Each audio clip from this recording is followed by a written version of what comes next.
Assalamualaikum warahmatullahi wabarakatuh. Pada kesempatan ini ingin saya berkongsi beberapa panduan untuk kita melaksanakan doa kunut nazilah berdasarkan sunnah Rasulullah sallallahu alaihi wasallam. Saya akan cuba jadikan video ini sederhana, tidak pendek dan tidak panjang. Dan untuk mencapai target ini saya tidak dapat bacakan dalil-dalil bagi setiap panduan. Jika hendak dibacakan dalilnya, video ini kemungkinan besar akan menjadi hampir sejam pula ya.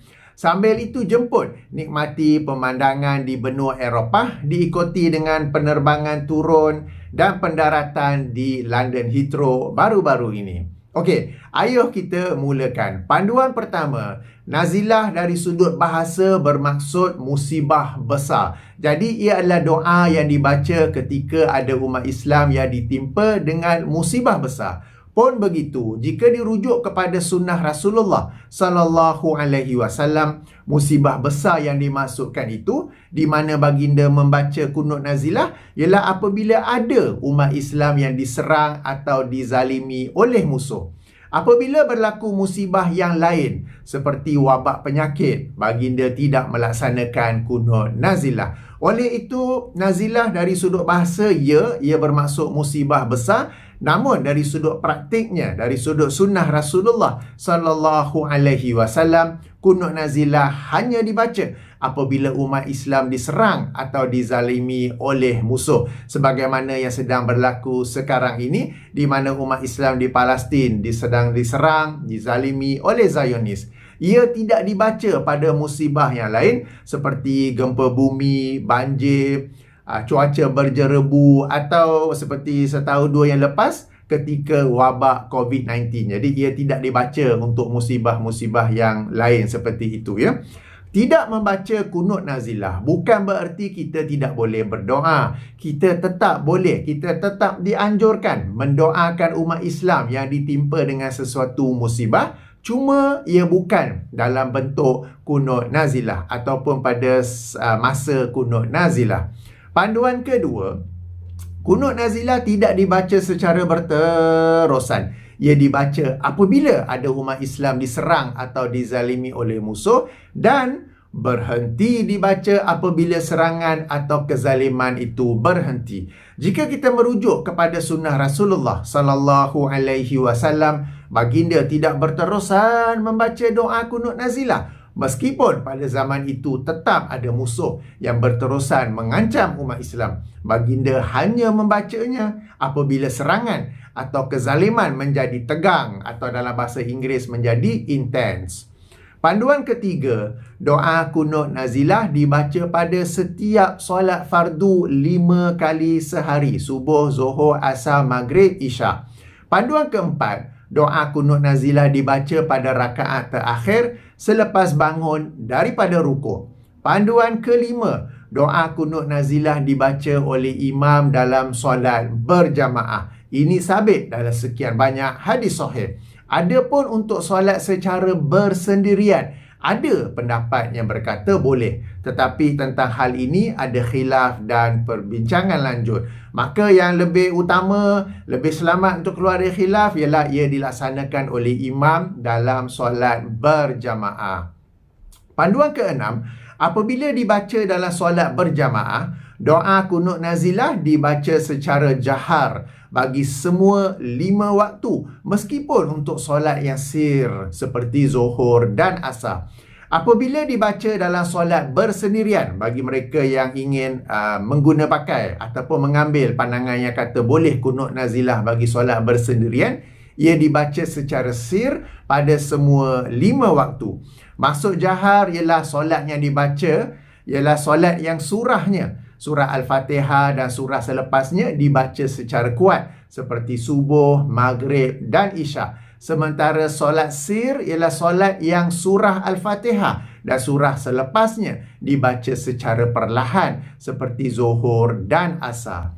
Panduan ketujuh, apabila solat berjamaah, doa kunut nazilah ialah dengan mengikuti imam. Justru jika imam baca, makmum baca. Jika imam tidak baca, makmum juga tidak baca. Jangan menyelisihi imam, baik dalam kunut nazilah, kunut subuh, mahupun dalam lain-lain perbuatan solat. Jangan menjadi seperti segelintir makmum yang sengaja berdoa panjang dalam sujud, padahal imam sudah pun bangun daripada sujud. Ini adalah kesalahan dalam adab solat berjamaah.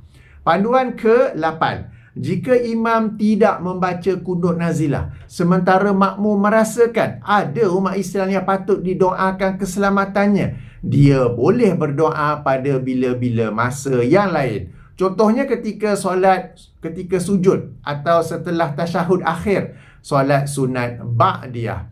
Yang penting tidak ada kunut nazilah untuk mana-mana solat sunat. Jangan pula dilaksanakan solat sunat hajat, kemudian dalam itu dilaksanakan pula kunut nazilah. Okey, panduan ke-9. Apabila imam membaca kunut nazilah, imam dan makmum mengangkat tangan berdoa dan makmum mengaminkan doa imam. Panduan ke-10. Doa kunut nazilah hendaklah dibaca dalam bahasa Arab. Jika ada yang ingin melaksanakan doa kunut nazilah tetapi tidak pandai berbahasa Arab, tidak pandai menyusun doa tersebut, dia boleh berdoa dalam bahasanya sendiri pada ketika yang lain.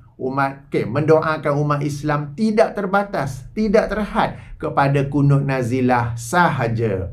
Panduan ke-11. Tidak ada lafaz doa kunut nazilah yang telah ditetapkan. Justru boleh menyusun doa sendiri dalam bahasa Arab asalkan mencapai dua tujuan, asalkan mencapai target. Pertama, agar Allah hapuskan musuh. Kedua, agar Allah selamatkan umat Islam. Panduan ke-12. Doa kunut nazilah hendaklah pendek dan jelas kepada tujuannya. Jangan melerit-lerit, jangan pula berpanjangan. Panduan ke-13. Apabila membaca doa kunut nazilah, hendaklah membatasi doa kepada dua tujuan yang saya sebut tadi. Apakah itu? Pertama, agar Allah hapuskan musuh. Kedua, agar Allah selamatkan umat Islam. Jangan pula dibaca atau dicampur aduk dengan doa-doa yang lain seperti doa kunut yang biasa, yang ini Allahumma hdina fiman hadait, atau apa-apa doa lain. Sebelum ini pernah berlaku satu musibah kepada umat Islam kita di Palestin juga. Di salah satu surau yang saya pergi, imam itu membaca kunut nazilah, tetapi dia baca doa-doa yang lazim dalam Al-Quran. Rabbana atina fid dunya hasanah, Rabbana ighfir lana wa li ikhwanina allazina sabaquna bil iman, Rabbana la tuzigh qulubana, Rabbana hab lana min azwajina, dan sebagainya, kan, doa-doa yang lazim daripada Al-Quran. Setelah selesai solat, saya pun menghampiri imam atau ustaz tu, dan saya bertanya, ustaz baca doa apa tadi tu? Dia kata kunut nazilah. Saya kata, tapi ustaz baca doa-doa lazim dalam Al-Quran. Dia kata, yalah, doa itu untuk umat Islam lah. Saya kata, sepatutnya kunut nazilah ialah khusus kepada umat Islam. Dalam kes itu, umat Islam di Palestin yang sedang diserang oleh Zionis Israel. Saya rasa dia tak tahu nak lafaz doa tu, tapi dia pun spin, tak apalah, doa Al-Quran tu pun untuk dia orang juga tu. Tak boleh lah, sebab doa yang umum tu kita boleh baca pada bila-bila masa. Doa kunut nazilah khusus apabila ada umat Islam diserang ataupun dizalimi, dan kita pun meskipun tidak ada lafaz doa yang ditetapkan, tetapi apabila seseorang itu berdoa, target dia dua, agar Allah hapuskan musuh dan agar Allah selamatkan umat Islam yang diserang ataupun dizalimi pada ketika itu. Okey, jadi para penonton, apabila dengar imam baca doa kunut nazilah, dengar tau. Okey, dengar apa yang dia baca, sebab kadang masyarakat kita kriteria yang digunakan oleh masyarakat kita, jika seseorang itu baca doa panjang, dia bagus. Tak kisah apalah doa tu. Padahal kadang-kadang, contoh lain, doa kita katakan doa selamat lah, tapi dalam doa tu masuk juga doa hubungan jimat suami isteri pun masuk juga, doa musafir pun masuk juga, padahal itu doa selamat untuk anak nak pergi nak buat peperiksaan, kan? Jadi sebab masyarakat kita, asalkan doa itu panjang, bagus.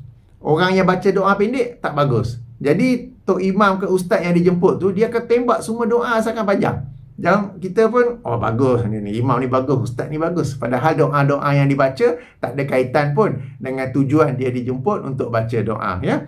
Itu pun kalau doa berjemaah seperti itu adalah sesuatu yang selari dengan sunnah. Tak apa, itu topik lain ya. Baik, panduan ke-14. Kunut nazilah bukanlah satu-satunya peluang untuk mendoakan umat Islam. Jika imam tidak berkunut nazilah atau diri sendiri tidak tahu menyusun kunut nazilah dalam bahasa Arab, maka boleh saja berdoa pada ketika yang lain dalam bahasa sendiri. Apabila imam bertugas atau imam rasmi di sesebuah masjid atau surau tidak melaksanakan kunut nazilah, ia tidak bererti beliau tidak prihatin kepada nasib umat Islam. Boleh jadi di sana ada beberapa halangan seperti tiada arahan daripada pihak berwajib atau imam sendiri yang tidak pandai menyusun doa dalam bahasa Arab. Baik, moga-moga bermanfaat kepada semua. Ayuh kita mendoakan umat Islam kita di Palestin yang sekarang ini sedang diserang, dizalimi oleh Zionis, atau mana-mana umat Islam kita yang lain, mungkin pada ketika lain yang di Syria ke, di Myanmar ke apa ke, yang kalau yang diserang, dizalimi, kita boleh mendoakannya. Yang terbaik ialah kunut nazilah. Tetapi kalau kita tak pandai untuk berdoa kunut nazilah dalam solat, kita boleh saja berdoa pada ketika lain. Bukanlah berarti aku tak tahu nak baca kunut nazilah, lalu akhirnya langsung tak berdoa. Bukan begitu ya. Yang terbaik ialah kunut nazilah. Tetapi jika ada sesuatu halangan, imam tak baca ke, kita tak tahu ke, kita tetap mendoakan mereka pada ketika-ketika yang lain. Baik, saya tutupi dengan subhanakallahumma wa bihamdika asyhadu an la ilaha illa anta astaghfiruka wa atubu ilaika. Assalamualaikum warahmatullahi wabarakatuh.